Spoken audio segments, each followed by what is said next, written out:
Okay, let's try this for the 5th time. Hey guys, how you doing? This is Guan U007, also known as Level of War. How are you guys doing today? So I want to go ahead and run through this. A lot of people are angry about the paid mod system, and I don't think a lot of people understand what's going on. And a lot of people, especially from PC, seem to think that somehow they have a ownership or control over the modding community. That is further from the truth than you actually think. So I'm going to start this off with saying, PC, you do not own the modding community.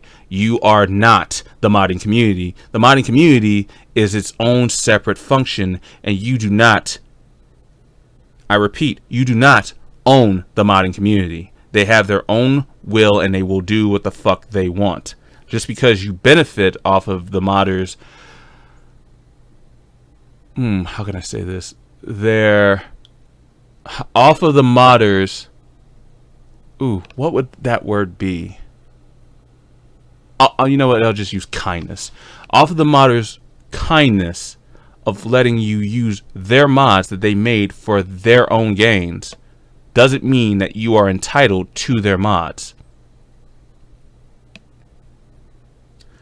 Now with that out the way, let's go ahead and get into the actual meat of the fucking debate. So, a little bit, I think the E3 that happened, what was it, Monday? I can't remember if it was Monday. It happened a couple of days. It happened on the 11th, I believe. And Bethesda had their E3 over here in the East Coast around 12 o'clock. And from what it looks like, they slipped in something that a lot of people realized was actual paid mods. So without further ado, let's have Bethesda explain themselves. Bethesda Game Studios is known for creating open living worlds with seemingly limitless gameplay content. But what if there was another way to experience even more, something all new? Introducing Creation Club, a collection of new game content for Skyrim and Fallout 4, including new weapons, new armor, new outfits and accessories, new crafting and housing features, even new gameplay enhancements. Using Creation Club is easy. Browse the selection in-game by category and use credits to download right there. Your new content will appear automatically. Creation Club content is made by Bethesda Game Studios and outside developers, including the very best community creators. These outside creators work hand in hand with Bethesda Game Studios, which means all content will be fully compatible with your save games, achievements, and official add-ons. Creation Club is coming this summer to the PlayStation 4, Xbox One, and PC. Creation Club, the worlds of Fallout 4 and Skyrim, just got a little bit bigger.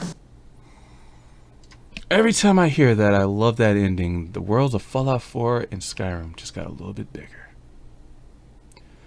Okay, so first thing we're going to do a reality check. So the reality check is the modding community is the reason why Bethesda keeps getting money for, say, Skyrim and Fallout 4. In fact, the modding community is the absolute reason why these games are still alive to this day. And I just have to say, when you browse the Nexus, you can actually see the top modded games, or the top games that have the most files, are all Bethesda titles. All Bethesda titles. So with that being said, money is already being made to Bethesda for, say, this community. Well, it's not being made for the community, it's just being made for Bethesda by this community. And this community is sacrificing a shit ton by keeping content coming and flowing like a faucet. Now, something has happened that the PC community has feared that was going to happen beforehand, which is consoles have mods, and they have the ability to install mods on their games. PS4 less so, but that's where the Creation Club comes in. So we're going to go ahead and basically take a look at why PC has no control of why this is going to happen or how this is going to happen. The modding community has been fed up with the fact that YouTubers can make money off of their mods. Zach Sahakaran, a good guy, you guys should check him out. I might actually add his channel in the link. Explained this in the most elegant way he can possibly put it. In the terms of service for Bethesda Softworks Bethesda Softworks and ZeniMax, because they all had different EULAs, and every EULA clearly states any modification that is done to their game is the property and sole IP holder of the Bethesda, ZeniMax, or Bethesda Softworks TM or trademark, meaning that every mod that is put onto their platform is essentially owned by Bethesda. That changed when they thought about putting mods on consoles. They temporarily, and I say this temporarily because this is the only time this has happened, on the creation kit where ZeniMax changed the EULA to clearly state that the mods are now the intellectual property of the mod authors itself. You can go ahead and double check this if you want.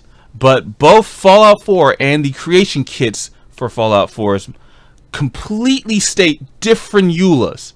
But the EULAs still say that if this product is put on this platform, it can still be used by Bethesda, essentially making that you still have to abide by the rules even though I'm giving you ownership of this mod. The ownership that was given to the mod authors is a fake ownership. And it simply can be explained like this. There's a difference between leasing a car and owning a car. You lease a car. If you miss payments, the company can take the car back. If you own a car, you've already paid everything. So that means that between leasing and owning, you can take this car, modify this car, do whatever you want in this car. This car has your name, your title, the VIN. Everything is yours because you bought this car. Leasing, you could always take the car back, get a better car, do whatever you want with the car, as long as you keep the payments up on this car. The ownership that the mod authors have of their own mods is fake because you are not allowed to do what you want with your mods, per se, as in sell them. You want to sell your mods? You can't do it. You want to go ahead and try to make money or open a Patreon for a mod or a project? You can't do it because you will be violating the EULA. Here's where Creation Club circumvents the problem of the EULA.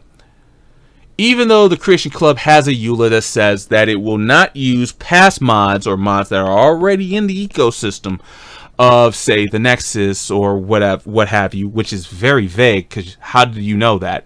But they're saying that it won't ever do that. The way they're circumventing how this is said is because they are essentially saying they are not using mods, but they're going to use a legal term of DLC, and the modder is going to be legally an employee of Bethesda, be it freelance, with contractual obligations that will supersede the EULA itself. If you're not understanding what I'm saying, think of it like this. Modders are on a tier right now.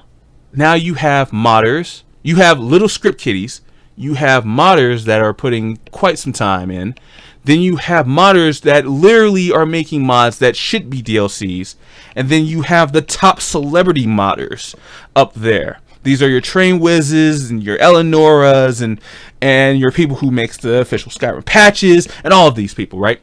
So we know that there's different creams of crops for each mod. Bethesda also knows this as well because they would be idiots to not understand or know these things. They have already been in contact with these modders already, and they are now, some of them are now contracted developers or contracted workers freelance workers up under Bethesda.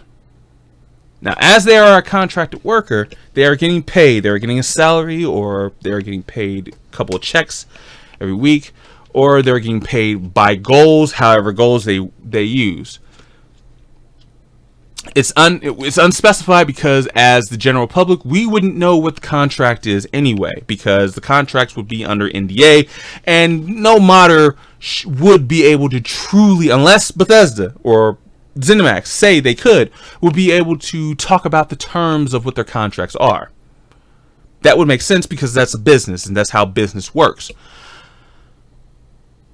The thing that should scare the shit out of every PC gamer is, while you will continue to have free mods, who is to say that these celebrity modders who have huge catalogs of mods on the Nexus or Lover's Lab or any other fucking modding site around the world, who's to say that Bethesda, ZeniMax, or Bethesda Softworks won't modify their contract, because their contracts are always subject to change, to say that they have to now take off their old content right now as they work for Bethesda, and won't be able to put on their content to other sites like the Nexus until they are no longer working with Bethesda. A contract like that could happen, and that will go around their original EULA that says they wouldn't put mods, already existing mods, into the Creation Club. Well, if the mod in question disappears because the mod author wishes it to be, so he or she can continue to receive a check from Bethesda or a salary at this point in time while they work on new material or new mods or new patches or whatever, what have you, Bethesda will legally be able to do that. Which means it'll be less of your favorite mods and more of a paid mod system in general.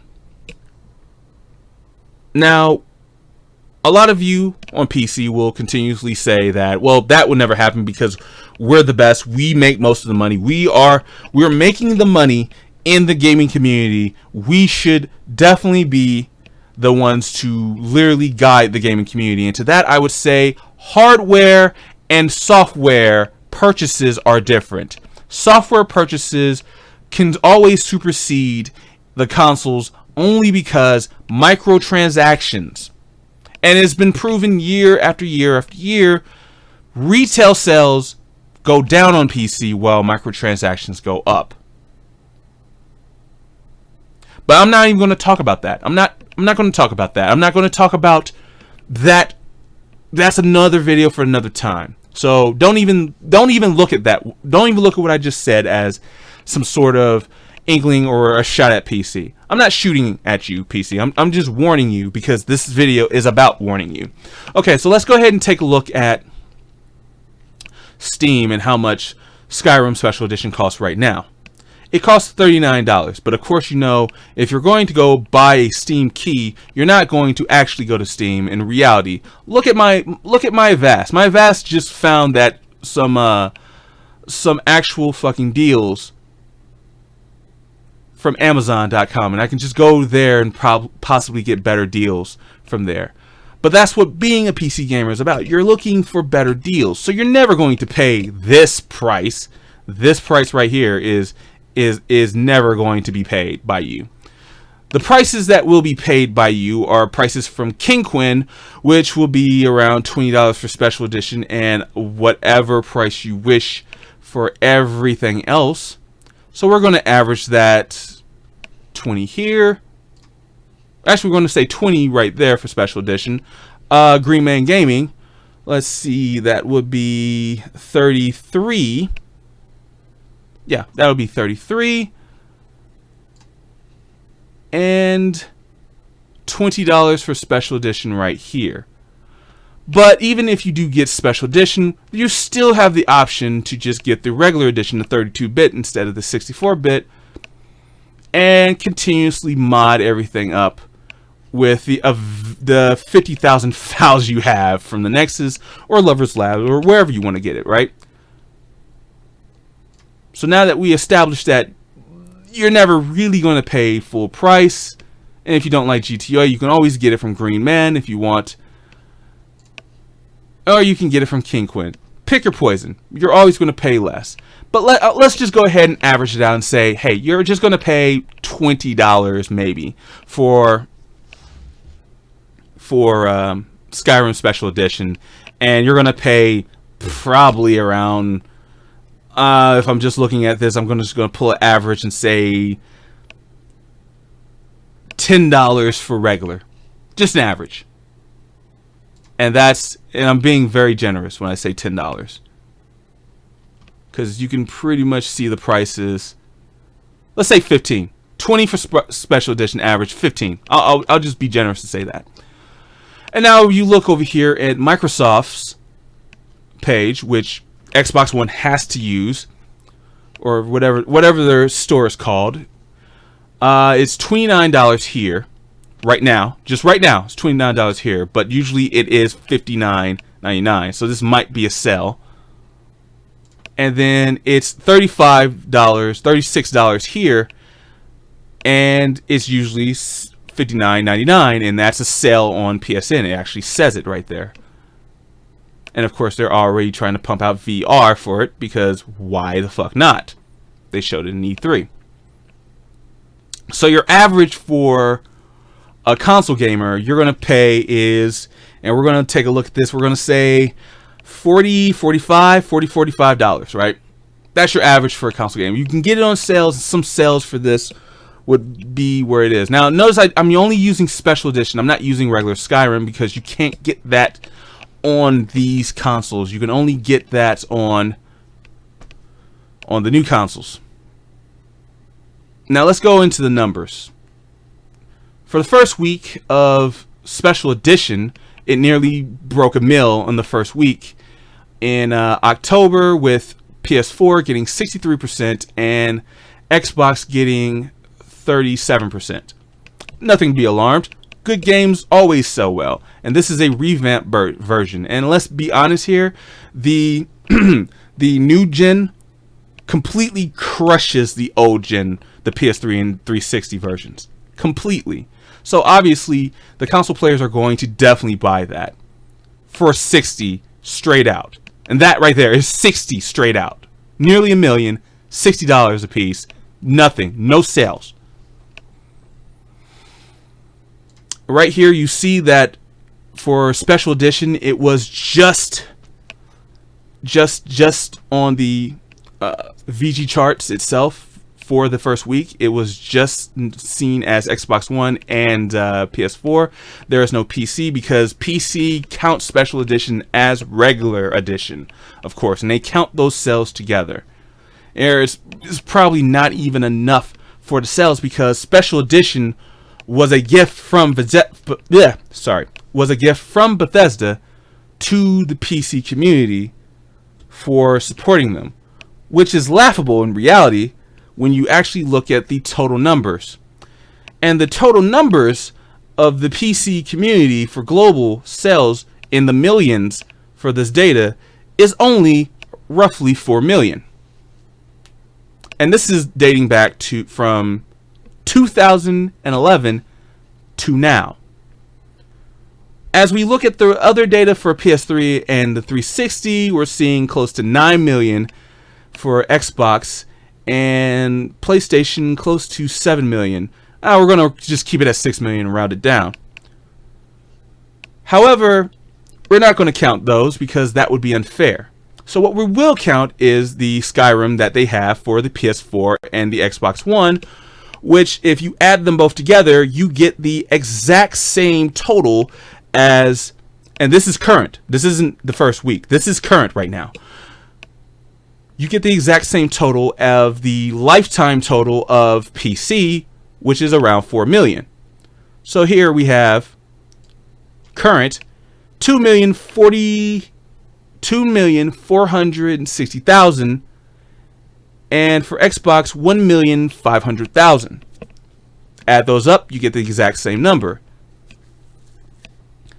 Now, doing the calculations, now just hold on to your socks. We're going to do the calculations to say, all right, 4 million users on consoles bought this game, and we're going to average this at 45. Oops, sorry about that. We're going to times this and average this by $45, and we're going to see that it is $180 million that they made just from consoles alone. This is an average. I'm not doing full price, because if I do full price, a lot of people on the PC side are going to complain. But I don't really care if you complained. In fact, if we do it just by 60, let's go ahead and do it by 60. Let's say everybody pays 60, which is a lie, but let's say everybody did pay 60. And you'll see exactly what PC is up against in reality. 240 million. There's no way PC can fucking get that much money. At all. None. They can't get that much money up with Skyrim at all right now with what they have. And it's literally because PC received most of their fucking special editions for free. In fact, they received it for free that no one's even counting special edition as a second one. A second Skyrim, which is crazy, except for the modders, that is. So, we're going to get rid of that, and we're going to look at the 4 million, because again, I rounded it up, of PC gamers that have their Skyrims. And you know what? I'm not even going to count. I'm going to give faith to PC and say that it is $20. I did it again. Times it just by $20 for special edition, and times that. And right now you have 80 million. So just by that alone, and we'll just look at what Bethesda will see if they wanted mods to come to consoles. 80 million versus 180 million is... You're not going to win this, PC. I'm sorry. You're just not going to win this. This is a numbers game, and by the numbers, they want more money. So, obviously, Bethesda.net, now we're going to go to this, but Bethesda.net is looking at the potential revenue share they can do with Microsoft and Sony for their mods that they put on their games, so graciously put on their games. With that being said, calculating the money and then doing a split with Sony and Microsoft for the modding community, if they were going to ever start doing this, this is a great fucking incentive to look at. Seriously, there's no possible way you're going to be able to do anything. Now, of course, on their EULA, they said you have to purchase coins from PSN, Xbox, I forgot what it's called, Xbox Live, whatever, Xbox Live, and Steam. Steam is dead in the water because PC doesn't need to actually buy mods. They could just create mods, or they have a modding community that will continue to create mods. However, if they want to get paid by Bethesda, they're only going to create great mods until they get a contract. That's the worrisome part. However, the mods or DLCs that are made and that will be made and pumped out on Xbox One and the PSN, or excuse me, the Bethesda.net, when new titles such as Elder Scrolls 6 or Fallout 5 come out, you can bet your bottom fucking dollar those are going to be paid mods. All of them will be paid mods. Okay, I'm probably going a little too far. Maybe not all of them will be paid mods. They'll probably still have modding, but premium content will be paid. Premium DLCs will be paid.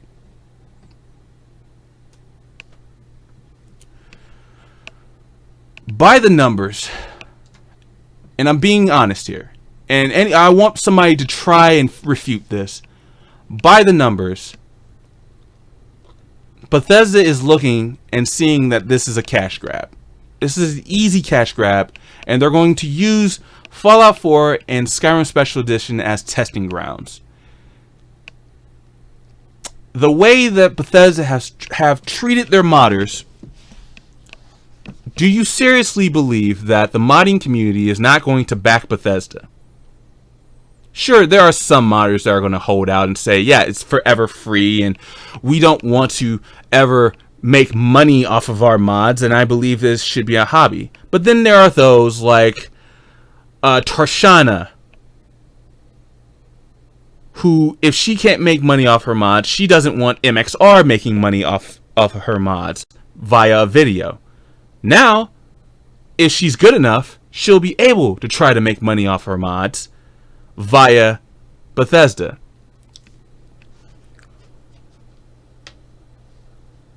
That is the argument for mods that I see. For the paid mods that I see. And that is a tough argument. You can't really crush that argument. The argument against the mods is this. Bethesda wants to curate their modding system. And listen very closely to this. Creation Club content is made by Bethesda game studios and outside developers, including the very best community creators.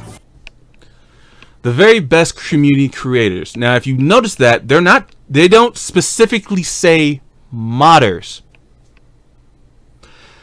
because they want to change the language the same way they're changing the language in their EULA to say it's not paid mods. On face value, looking at the contract, it is not paid mods. But if you know the language that they're using, or they're trying to substitute out shit like content creators or licensed contractors, you have to ask the questions, who are they licensing? Well, they're licensing Eleonora, they're licensing TrainWiz. They're being contract workers now. They're no longer modders. They're now licensed developers, content developers. And they're developing DLC, downloadable content that will be made available for the consoles, especially the consoles like Sony, who don't allow external assets. Well, now that Bethesda is putting their stamp on it, they will allow external assets because Bethesda is now backing it. It makes sense when you think about it. But to everybody who understands this is actually just paid mods. It's paid mods, and the consoles will be forced to pay for premium content. They will be free mods, but they will be shit free mods. I think I said this before, but what is to stop Bethesda to actually redoing the contracts, which are, again, subject to change, to tell the modder in question, who's now a licensed developer, to pull off all of their modded content from other sites? Nothing. There's nothing there. And there's nothing that the community, the PC community, can do a shit ton about it. I mean, other than pirate the mods itself and keep them up. And that in itself is actually bad when you think about it. It is. Will Bethesda do right by the modding community? That is yet to be seen. Bethesda has stolen mods, put it into their games, and the modders couldn't do anything about it. Bethesda has abused the modding community several times, and the modders couldn't do anything about it. Bethesda did cease and desist orders, stop Patreons for projects, and shut down complete and whole fucking mod and mod related shit because people wanted to get paid for their mods.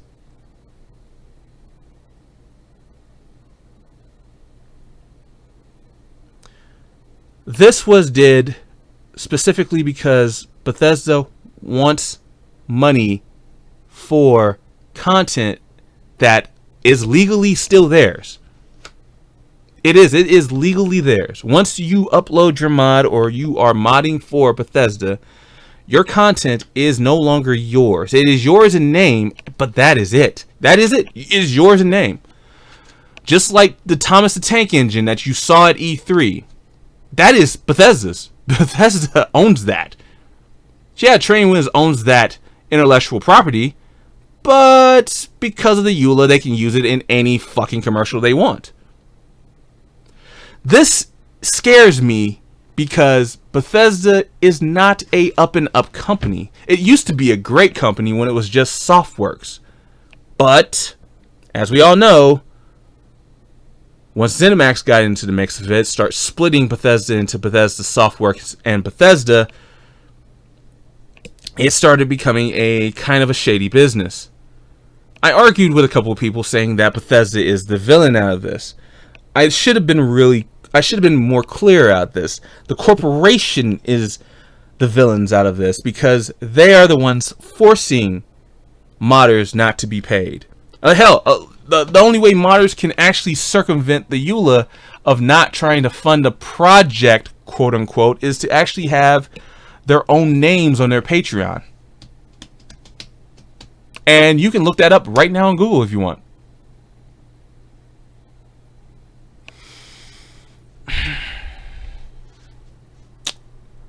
So now we come to the end. Should we trust Bethesda to curate mods when Bethesda can't even fix their own fucking games?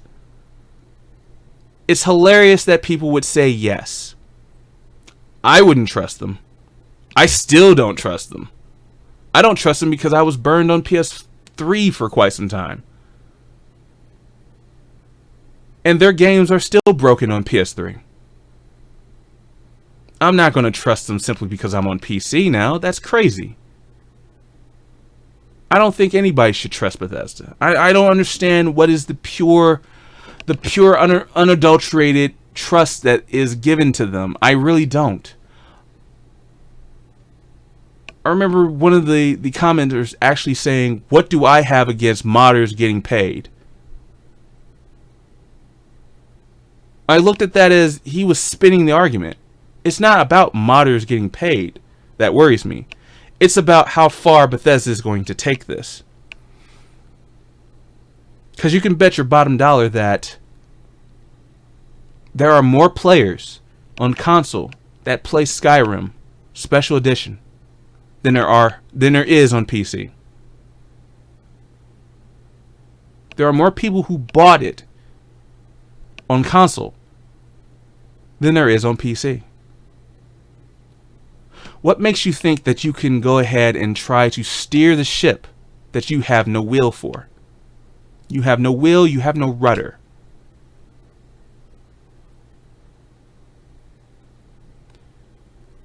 The PC community needs to have a wake-up call, and I think this is the proper wake-up call for them to understand that they've never controlled the industry. The corporations have always controlled the industry. The hardware sellers have always controlled the industry. Sure, you cannot buy something. You can always vote with your wallet. But the corporations already have enough money to wait you out until you actually need something.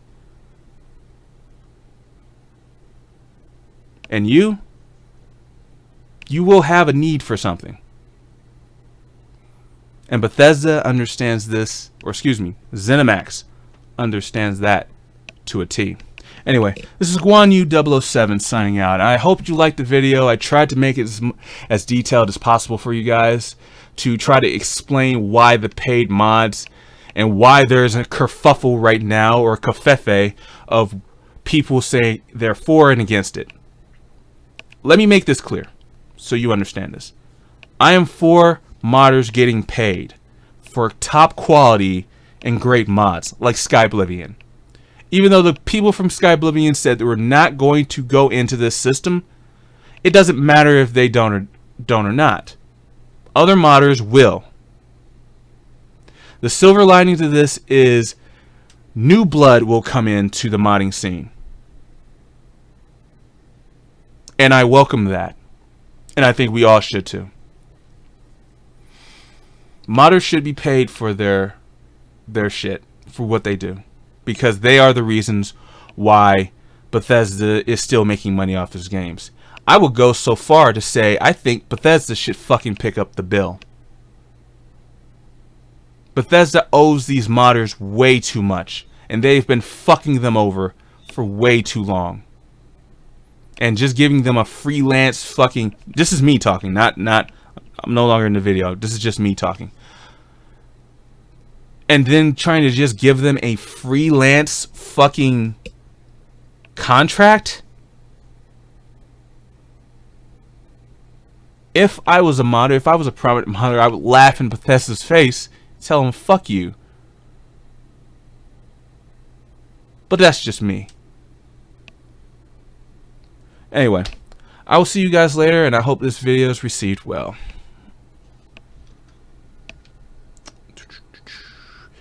And cut.